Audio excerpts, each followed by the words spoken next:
And other matter, दोनों में difference क्या है एक ओवरव्यू देता हूं, 5 मिनट के लिए सुनिए, समझेगा। अगर ऑडिट के दौरान आई कम अक्रॉस सर्टेन मैटर्स जो मुझे लगता है मेरे यूजर्स के लिए इंपॉर्टेंट है। सर क्यों इंपॉर्टेंट है? सर ये मैटर्स ना फाइनेंशियल स्टेटमेंट रिलेटेड है। किससे रिलेटेड है? फाइनेंशियल स्टेटमेंट्स रिलेटेड है। मेरे यूजर ने ये मैटर पढ़ना चाहिए, तब जाके उसको फाइनेंशियल स्टेटमेंट्स का बढ़िया अंडरस्टैंडिंग आएगा। मतलब ऑडिट के दौरान auditor comes across certain matters, he believes they are important for my users for fundamental understanding of financial statements, and इन मैटर्स को उन्होंने नोट्स टू अकाउंट्स में डिस्क्लोज किया है। क्या किया है? नोट्स टू अकाउंट्स में डिस्क्लोज किया है। दो कंडीशन है।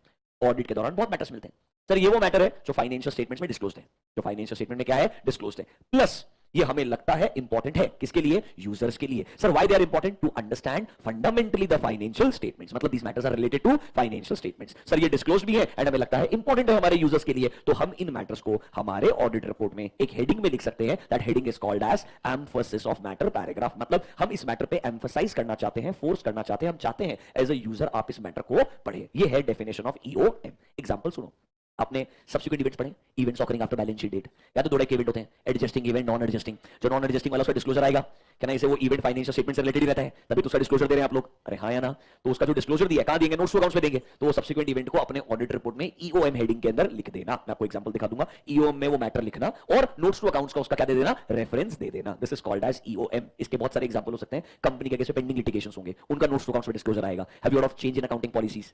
याद है चेंज इन अकाउंटिंग पॉलिसी में नोट्स टू अकाउंट्स में डिस्क्लोजर देना पड़ता है। Why there is a change, effect of change, notes to accounts में रिपोर्टिंग आता है। उस चीज का हम रेफरेंस कहां दे सकते हैं? ईओएम में रेफरेंस दे सकते हैं।